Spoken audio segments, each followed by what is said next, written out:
अस्सलाम वालेकुम, मेरा नाम है जहासे भाशमी और ये है Suzuki Swift GLX CVT 2024 model और ये गाड़ी टू टोन वाली है। टू टोन वाली कार पाकिस्तान में रिसेंटली लॉन्च की गई है सुजुकी की तरफ से और रिसेंटली इसकी प्राइस को काफ़ी ज़्यादा ड्रॉप किया गया है किया सोनिक के बाद।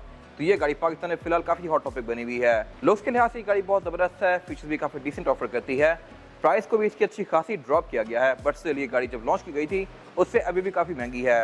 क्या ये गाड़ी अपनी वैल्यू जस्टिफाई करती है और वर्थ इट है कि नहीं, ये सारी चीज़ें मैं कवर करने वाला हूँ इस रिव्यू के अंदर। अगर बात कीजिए इस गाड़ी की प्राइस की तो इसकी इनवॉइस 47,44,000 है और अगर आपको एक गाड़ी रेडी अवेलेबल चाहिए तो उसकी प्राइस 49 लाख है। ये गाड़ी काफ़ी वेटिंग पे चल रही है, अगर आप इसको बुक करते हैं तो ये गाड़ी आपको कुछ महीनों बाद मिलेगी, लेकिन अगर आपको रेडीली चाहिए तो इसकी प्राइस 49 लाख रुपीज़ है। अगर आपने इस गाड़ी के बारे में कोई इन्फॉर्मेशन लेनी है तो आप इस नंबर पर कॉल कर सकते हैं या फिर आप साइकिल मोटरस्पोर्ट को विजिट कर सकते हैं जो कि रावलपिंडी में DH2 क्रिकेट वन के ऑपोजिट लोकेटेड है।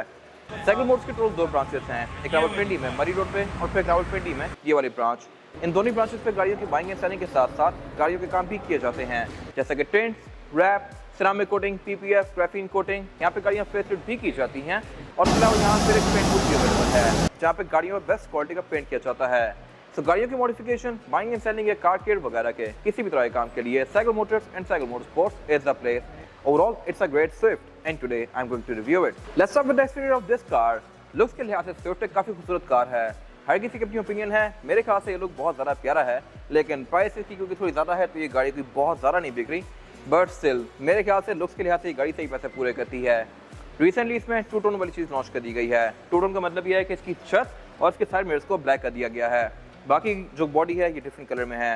ये चीज़ सुजुकी ने 2 कलर्स में लॉन्च की है, एक सिल्की सिल्वर में और एक ग्रे में। ये गाड़ी सिल्की सिल्वर है और टू टोन में है और ये काफ़ी अच्छा कॉम्बिनेशन है।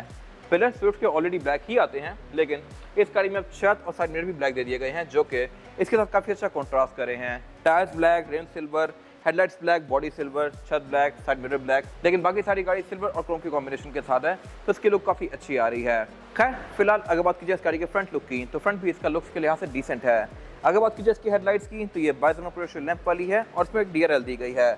और यहाँ पे एक इंटरेस्टिंग फैक्ट है, वो ये है कि ये हेडलाइट GLX CVT यानी कि टॉप ऑफ लाइन वर्जन तक ही लिमिटेड है।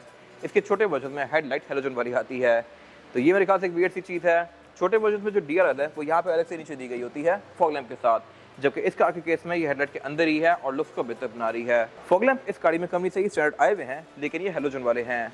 ये अगर मेरे ख्याल से एक वियर्ड चीज़ है।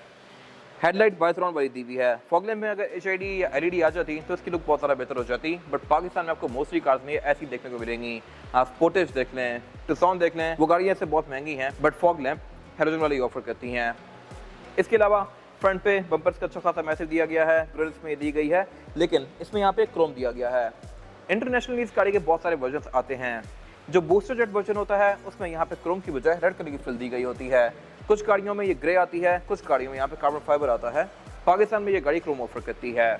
इसके अलावा इसमें फ्रंट पर की पार्किंग सेंसर्स नहीं आते, बैक पर दिए गए हैं जो कि मैं कवर करूँगा बैक पे जाके। और इसके अलावा विंड स्क्रीन इसकी मोस्टली स्विफ्ट के स्टाइल की है। टिपिकली स्विफ्ट में पिलर्स और इसके अलावा विंडशील्ड थोड़ी डिफरेंट आती है और इसमें रूफ का भी थोड़ा सा डिज़ाइन डिफरेंट है। किस तरह से मैं कवर करूंगा अभी साइड पे जाके। और अगर बात कीजिए इस गाड़ी की साइड प्रोफाइल की तो ये भी पूरी कार की तरह लुक्स के लिहाज से काफ़ी डिसेंट सी है। सब कुछ यहाँ पे काफ़ी फ्लोई सा है, कट लाइन बिल्कुल सिंपल सी दी गई है, लेकिन ये गाड़ी क्योंकि टू टोन में है तो इसकी लुक्स थोड़ी डिफरेंट आ रही हैं। रूफ इसमें ये ब्लैक दी हुई है, पिलर्स ऑलरेडी ब्लैक आते हैं। और स्विफ्ट के बारे में एक यूनिक चीज़ ये है कि आप इसकी जो मर्जी जनरेशन देखें, इनके पिलर्स स्ट्रेट होंगे और इसके अलावा ये ब्लैक होंगे। इसके अलावा इसकी रूफ थोड़ी स्लोपिंग आती है जो कि मैं भी साइड पे कवर करूँगा। फिलहाल अगर बात कीजिए इस गाड़ी के साइड मिरर की तो ये टू टोन के साथ मैच करने के लिए ग्लॉस ब्लैक में दिया गया है। लुक्स इसकी डिसेंसी हैं और इसके अलावा इसमें यहाँ पे इंडिकेटर भी दिया गया है। ये गाड़ी साइड मिरर भी रिट्रैक्टेबल ऑफर करती है, ये अगेन मेरे ख्याल से काफ़ी अच्छी चीज़ है। इसके अलावा रिम्स इस गाड़ी में 16 इंचेस के आते हैं। कुछ टाइम पहले तक पाकिस्तान में सिविक और ग्रैंडे में भी रिम 15 इंचेस के आ रहे थे, लेकिन अभी छोटी छोटी गाड़ियाँ भी 16 इंचेस के देने लग गई हैं, तो ये मेरे ख्याल से एक अच्छी चीज़ है। और इसके अलावा इनके बारे में भी एक इंटरेस्टिंग चीज़ है जो कि मैं कवर करूँगा थोड़ा सा आगे जाके। और अगर बात की जाए इस गाड़ी की एब्सोल्यूट साइड प्रोफाइल की तो लुक्स के लिहाज से ये गाड़ी मिनी कूपर से बहुत सारा इंस्पायर्ड लगती है। मिनी कूपर में इस तरह की टू टोन आती है, कट लाइन्स इसी तरह की दी गई होती हैं कुछ ना कुछ। बाकी फीचर्स भी गाड़ी डिसेंट ऑफर करती है। ये क्योंकि GLX CVT है तो इसके डोर हैंडल्स क्रोम में दिए गए हैं और इसके अलावा इसमें सॉफ्ट अनलॉक भी ड्राइवर और पैसेंजर दोनों की साइड पे आता है, यानी कि मैं इस गाड़ी को यहीं से ही लॉक या अनलॉक कर सकता हूँ। तो ये मेरे ख्याल से एक अच्छी चीज़ है। इसके अलावा इसके डोर हैंडल्स के बारे में एक और यूनिक चीज़ ये है कि बैक पे आपको इसमें कोई डोर हैंडल नहीं नजर आ रहे होंगे और इसकी वजह यह है कि इसके डोर हैंडल्स यहाँ पे विजल की तरह या CHR की तरह ऊपर पिलर के साथ दे दिए गए हैं। इससे बेसिकली इसकी डोर की लुक काफ़ी नीट हो गई है। और इसके अलावा अगर आप इसकी विंडोज़ की शेप पे गौर करें तो ये बेसिकली प्लेन के कॉकपिट को रिजेंबल करने के लिए बनाई गई है। विंडस्क्रीन इसकी चौड़ी है और बैक पे आता है तो ये थोड़ी सी छोटी होती जाती है और फिर ये बैक विंडशील्ड के साथ कंटिन्यू कर जाती है। यहाँ पे आगे काफ़ी ऊपर हो जाती है और फिर उसके अलावा यहाँ से ये बैक विंडशील्ड के साथ ज्वाइन हो रही है। इसके अलावा फ्यूल डोर इसका यहीं पे लेफ्ट पे दिया गया है। हाइट के लिहाज से ये गाड़ी काफ़ी ऊंची है। पाकिस्तान में मोस्टली ब्रेकर्स को ये इजीली क्रॉस कर सकती है। इस गाड़ी के बारे में एक इंटरेस्टिंग चीज़ ये है कि इसमें जो सेंटर कैप्स होते हैं ये आपको पैक करके साथ दिए जाते हैं। मोस्टली कार्स में लगे हुए आते हैं, ये कोई ऐसी चीज़ नहीं है कि कोई निकाल ले, बट सुजुकी आपको शॉपर में डाल के ये दराज के अंदर डाल कर देता है। इसके चारों टायर में सेंटर कैप नहीं होता जब ये गाड़ी आती है और उसके अलावा इसका एरियल एंटीना भी उतरा हुआ होता है। बाकी बैक पे ये छत थोड़ी सी स्लोपिंग है, बैक पे आते आते नीचे होती जाती है और उसके अलावा इसके फ्रंट थोड़े से बोस्टर्ड हैं, ये बॉडी से अलग से बाहर आए हुए हैं और इन्हीं के अंदर इसकी टेल लाइट कंटिन्यू करती है। और अगर बात कीजिए इस गाड़ी के रेयर लुक की तो यहाँ पे कुछ चीज़ें इंटरेस्टिंग हैं, कुछ चीज़ें वियर्ड हैं। वियर्ड चीज़ें ये हैं कि इसमें बैक पे पार्किंग सेंसर दिए गए हैं लेकिन ये ब्लैक कलर में हैं।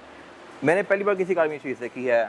गाड़ी जो इस कलर की होती है पार्किंग सेंसर को उस कलर में पेंट कर दिया जाता है, बट इस कार के केस में आप जो मर्जी कलर लें आपको पार्किंग सेंसर ब्लैक ही मिलेंगे।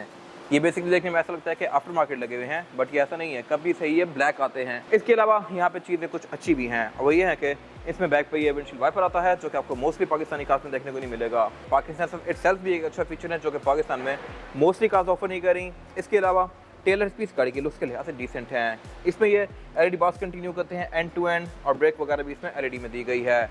अब इसके बम्पर के सेंटर में नोटिस कर रहे होंगे कि ये रिफ्लेक्टर दिया हुआ है। पाकिस्तान में ये खाली ही है यानी कि रिफ्लेक्टर है। इसके इंटरनेशनल वर्जन्स के अंदर यहाँ पे रेयर फॉग आती है। बाहर मैंडेटरी है कि आप रेयर फॉग रखें इन गाड़ियों के अंदर, तो बेसिकली उस रेगुलेशन को मीट करने के लिए सुजुकी ने जापान में और बहुत सारी कंट्रीज़ में यहाँ पे एक रेयर फॉग दी हुई होती है जो कि पाकिस्तान में खाली ही है। इसके अलावा टू टोन वाली कार में एक चीज़ और डिफरेंट है और वही है कि इसके बैजेस थोड़े से रीअरेंज किए हुए हैं। स्विफ्ट इसमें यहाँ पे लिखा हुआ है, GLX CVT वहाँ लिखा हुआ है, जबकि पहले स्विफ्ट GLX CVT सब कुछ वहीं पे दिया हुआ था। बाकी इसकी ट्रंक कैपेसिटी भी स्पेस के लिहाज से डिसेंट है। यहाँ पर आप 3 से 4 लोगों के लगेज इजीली एडजस्ट कर सकते हैं और नीचे देखिए लिट को उठा के आप यहाँ से एक टूल किट एक्सेस कर सकते हैं। इसमें स्पेयर टायर नहीं आता, स्पेयर टायर का वेल दिया गया है, आप लेके यहाँ पे रख सकते हैं बट कंपनी से आता नहीं है। इसमें इन्फ्लेटर किट दी गई है। फिर इसके अलावा इसकी ट्रंक के अंदर ये सेपरेटर दिया गया है जो कि आप निकाल सकते हैं डेफिनेटली। रेयर बेंचेस के 60-40 के स्प्लिट के साथ हैं जिनको फोल्ड करके मैं इसकी ट्रंक कैपेसिटी को और भी ज़्यादा बेहतर बना सकता हूँ। और इसके अलावा यहाँ पे कुछ खास है नहीं। इसके बाद अगर बात की जाए इस गाड़ी के इंटीरियर की तो इंटीरियर भी इसका पिछले स्विफ्ट से बहुत ज़्यादा इंप्रूव्ड है। किस तरह से मैं कवर करूंगा इस रिव्यू के अंदर। फिलहाल अगर बात की जाए इसके कलर टोन की तो ये पूरा ही ब्लैक है। यहाँ पे कुछ सिल्वर एक्सेंट्स दिए गए हैं लेकिन फीचर्स यहाँ पे डिसेंट हैं, तो मेरे ख्याल से ये वर्थ इट है। फिलहाल अगर बात की जाए इस गाड़ी की स्टीयरिंग व्हील की तो GLX CVT के अंदर स्टीयरिंग और व्हील थोड़ा सा डिफरेंट आता है। इसका स्टीयरिंग व्हील पूरा ही लेदर स्टिच्ड है, ये व्हील काफ़ी डिसेंट सी है और उसके अलावा ये बॉटम कट है। इस पर कंट्रोल्स काफ़ी सारे दिए गए हैं। लेफ्ट पे जो कंट्रोल्स हैं ये मल्टीमीडिया सिस्टम के हैं, राइट पे जो कंट्रोल्स हैं ये क्रूज़ के हैं। ये गाड़ी क्रूज़ कंट्रोल भी ऑफर करती है, ये मेरे ख्याल से काफ़ी अच्छी चीज़ है। फिर इसके अलावा ब्लूटूथ कनेक्ट कर सकते हैं, यहाँ से फ़ोन अटेंड डिक्लाइन कर सकते हैं स्टीयरिंग व्हील से ही, ये भी मेरे ख्याल से काफ़ी अच्छी चीज़ है। एयर बैग भी इस गाड़ी में 2 से ज़्यादा दिए गए हैं, ये अगर मेरे ख्याल से एक अच्छी चीज़ है। बाकी अगर बात की जाए इस गाड़ी की हेडलाइट्स की तो इनमें ऑटोमेटिक वाला फीचर आता है, ये अगेन मेरे ख्याल से एक बड़ी मज़ेदार चीज़ है। ये चीज़ अभी तक ग्रैंड ऑफर नहीं करी जो कि इससे काफ़ी महंगी कार है, लेकिन इस गाड़ी में ये ऑटोमेटिक वाला फीचर दे दिया गया है। फॉग लैंप क्योंकि इसमें कंपनी स्टैंडर्ड ही आते हैं तो इसमें यहाँ पे ये एक स्विच भी दिया गया है फॉग लैंप्स का। वाइपर इस गाड़ी में नॉर्मल है, ये रेन सेंसिंग नहीं है, लेकिन फ्रंट और बैक दोनों पे आते हैं तो इसके कंट्रोल्स भी काफ़ी कॉम्प्लेक्स हैं। इसके बाद अगर बात की जाए इस गाड़ी के मीटर की तो इसके मीटर में 2 मेन डायल दिए गए हैं, राइट वाला स्पीडोमीटर का है, लेफ्ट वाला RPM का है। इसके बारे में भी एक चीज़ इंटरेस्टिंग है और वो ये है कि ये मीटर भी सिर्फ GLX CVT तक लिमिटेड है। इसके छोटे वर्जन्स के अंदर ये फ्यूल गेज और टेम्परेचर गेज यहाँ पे नहीं आते, ये स्क्रीन के अंदर दिए गए होते हैं। इसमें यहाँ पे प्रॉपर एनालॉग दिए गए हैं और इसकी लुक थोड़ी सी बेहतर आ रही है। स्पीड लिमिट गाड़ी 220 km/h तक ऑफर करती है और इसके अलावा इसका जो MID है ये पिक्सेलेटेड है। इसके आप डिफरेंट मेन्यूज के बीच में लेफ्ट और राइट पे दिए गए स्टिक्स से नेविगेट कर सकते हैं like this.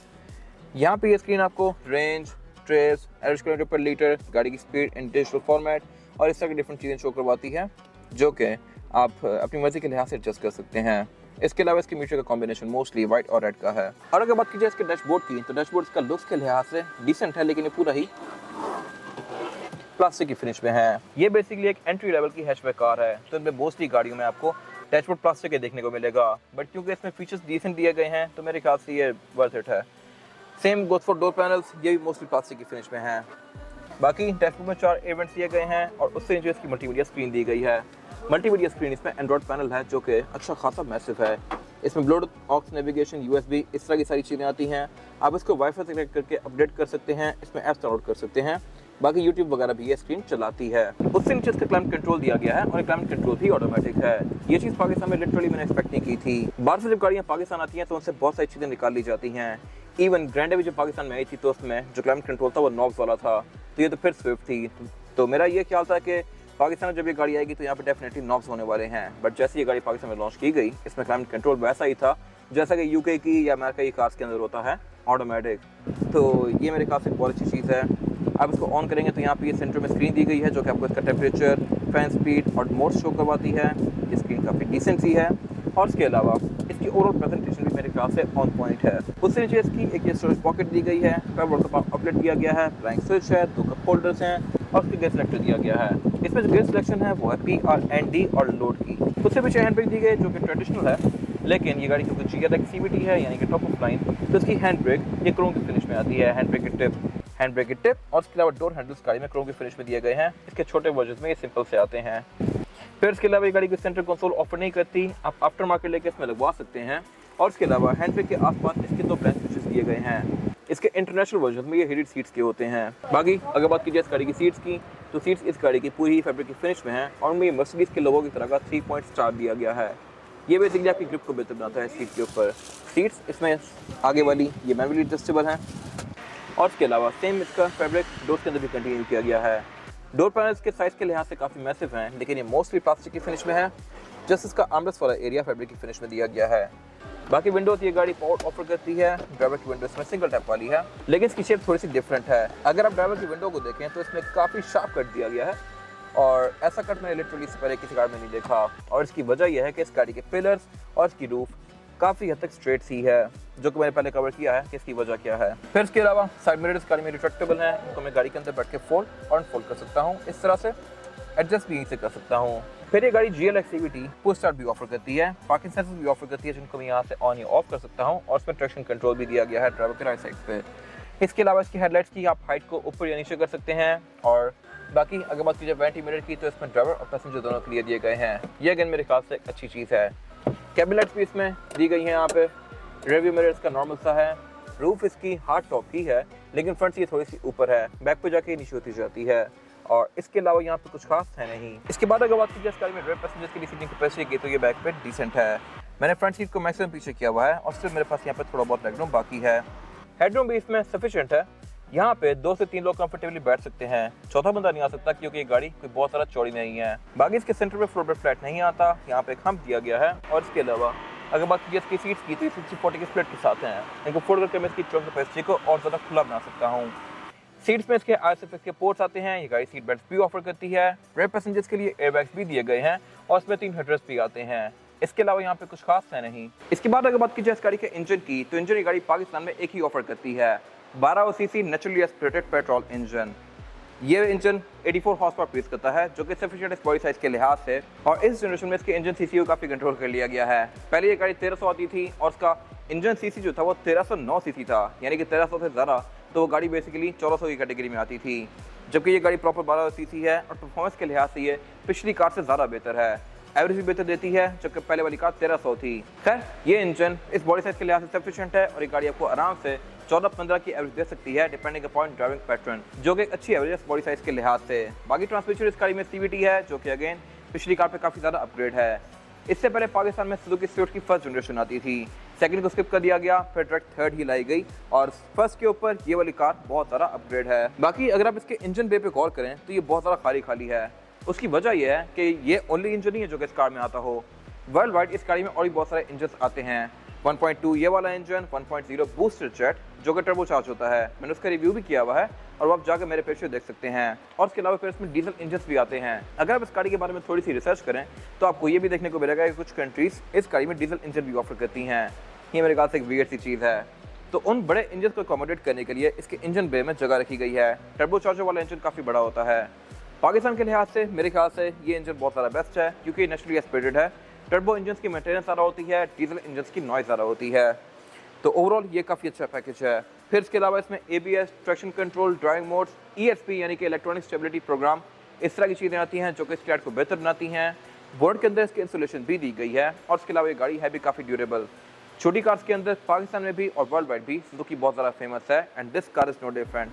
Suzuki world wide एक काफ़ी अच्छी परफॉर्मिंग कार है। इसके बाद अगर बात की जाए इस गाड़ी के टायर साइज़ की, और टायर साइज़ जो ऑफर करती है स्विफ्ट, यह 185, 55 और 16। इसमें 16 इंच का रिम दिया गया है जो कि डुअल कॉम्बिनेशन में है, ग्लॉस ब्लैक और एल्यूमिनियम की फिनिश के साथ। इसके छोटे वर्जन में सिंगल ही कलर में आता है, सिल्वर कलर में।